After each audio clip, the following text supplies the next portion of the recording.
Добрый день. Мы находимся в пригороде города Портленда, в Бивертоне, в Бивертон Veterans Memorial Park. У нас как раз сегодня есть возможность пообщаться с людьми, которые сделают этот парк доступным для всех жителей города Портленда, Бивертона, ну и других городов, которые здесь находятся рядом. Я бы хотел представить прежде всего Боб и Берни. Боб, Берни и Суламиф, которые как нельзя больше сделали для того, чтобы этот парк был таким, каким вы видите его сейчас. Меня зовут Суламиф Розенфельд. Я дочь ветерана. Более того, я на 3 месяца старше Дня Победы. Я родилась в семье ветерана во время войны. И 3 месяца, да, во время войны. И по-настоящему все традиции, я это знала со дня рождения, что папа мой ветеран. И когда мы приехали сюда, соблюдали все, 9 мая был святой день для нас, приехав сюда, думала, где бы, что такое есть. И вот, буквально, я могу даже показать, датировано июль-август 2004 года. Прочитав эту статью, я обратилась, написала письмо, получила ответ в отношении нанесения брикс, вот этих кирпичиков Памяти.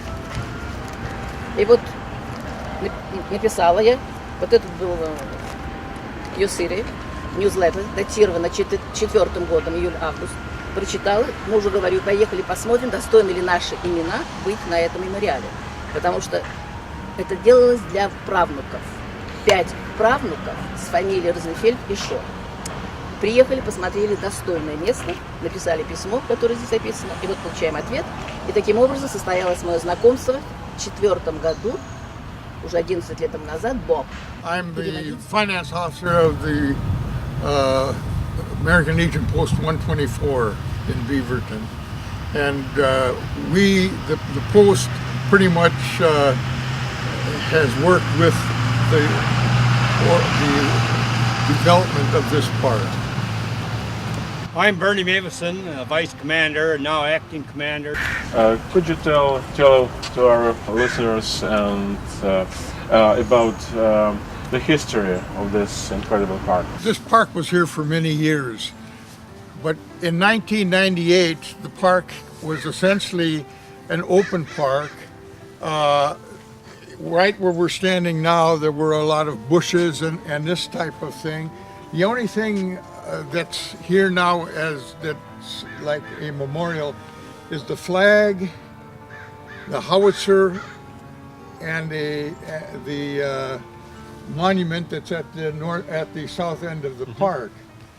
In 1998, our Legion post reorganized, and we were looking for a project that would kind of give us something to do that would be meaningful. Mm-hmm. And we decided that developing a memorial at this location would be a meaningful thing to do. First thing that we developed was this main memorial, and it was developed primarily through the individual donations of all of the people who have names on their bricks here. The bricks we accepted donations of $75 for each brick, and that's how we financed the development of this park.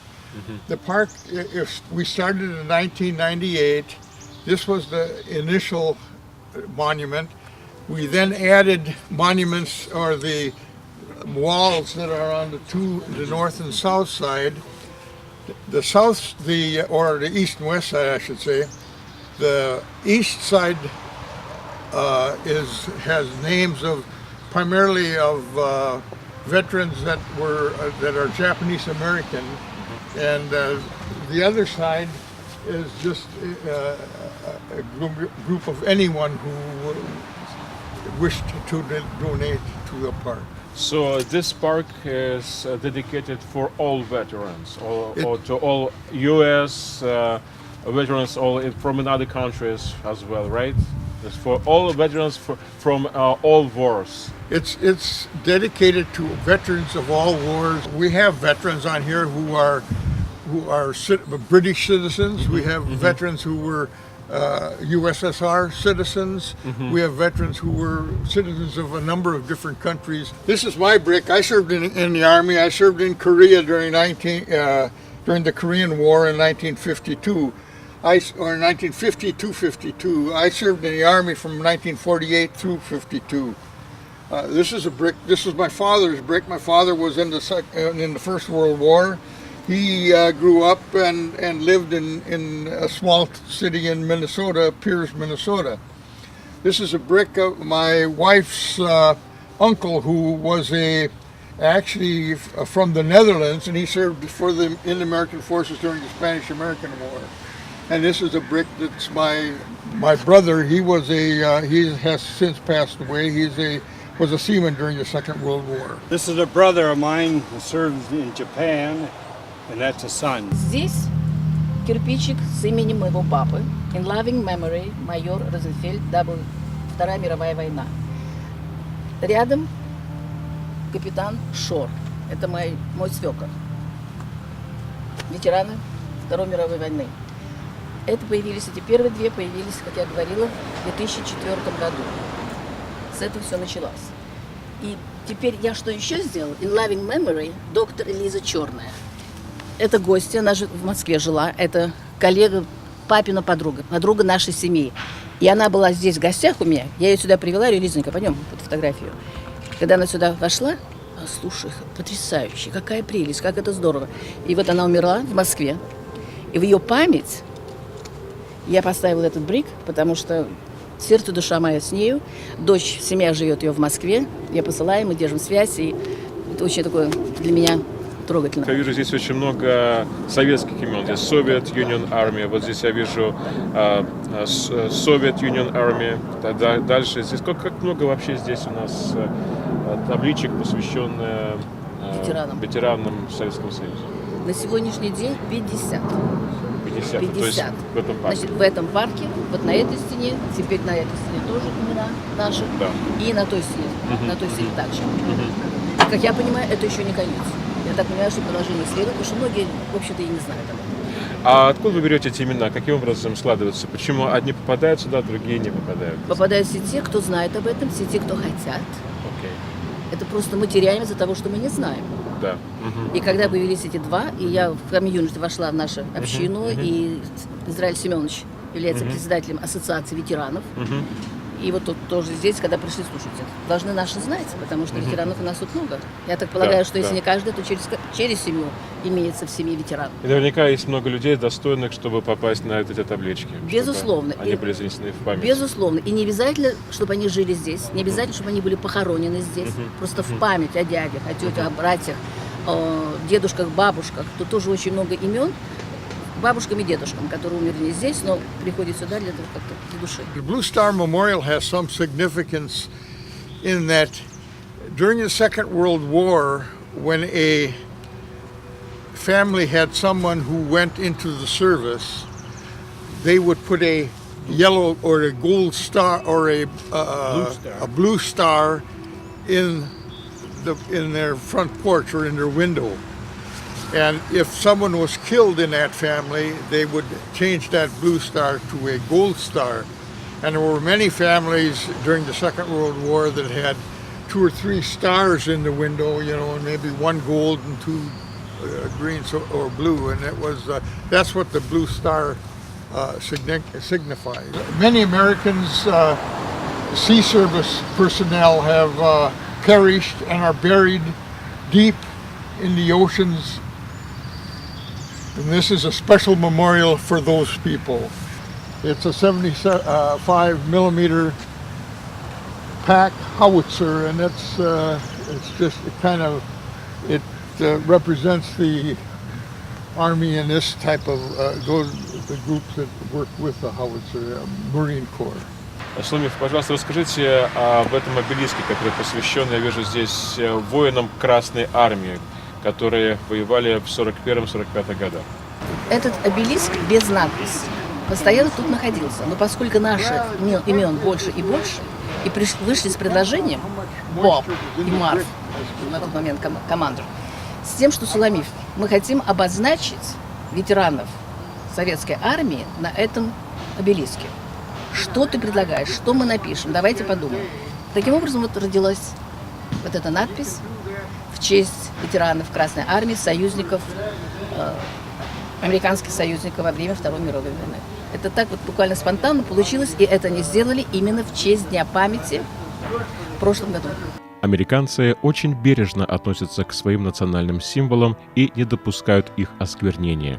Здесь существуют специальные ящики, куда складывают старые использованные флаги страны. To retire a flag properly, it is supposed to be burned because its usefulness gone, and then that way it won't be desecrated somewhere else, like in a dump or something.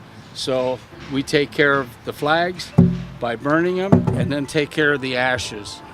And many ceremonies. He and I are members of another fraternal group, the Elks. We'll be doing a flag retiring at the Sherwood Elks here shortly. And what we want to do is just get this cleared for Memorial Day, because Memorial Day, 4th of July, and Veterans Day, people get reminded, and we get a lot of old flags and they buy new ones. Bob, could you tell us about this very important memorial part of this park? I think this memorial dedicated to the September 11 terrorist attack in the United States. What we have here, it's a memorial that was put together by a young man who earned his Eagle Scout badge by putting this memorial here in the park, and it's dedicated to the remembrance of those who died in 9/11 in New York City. And again, there are a number of bricks where he helped pay for the cost of putting the memorial there. This is a memorial that we set up to honor those who served in the various air services during all of the wars, actually, and of course almost all of the services in the United States. The services have some type of an air function, so it's a kind of a unique. We got the propeller. The propeller is from a Navy aeroplane that's used in bombing submarines. And it was actually a Navy airplane that was used during the Second World War in the Pacific. This memorial is dedicated for the U.S. Marine. Well, veteran. This is dedicated. The Navy Department has honored each state by allowing them to put a monument up for one specific submarine that was lost during one of the wars. And the state of Oregon was honored by, we are honored to, we can,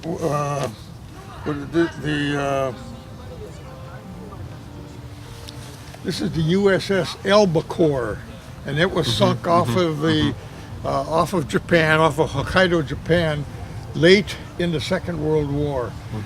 And these are all listings of the various other submarines that have been sunk during the various wars, beginning since we used submarines. So each title is dedicated for each submarine, or each one is for each submarine, and each suggests or notes how many people.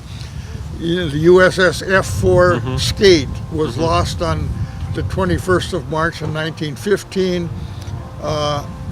23 men were lost in that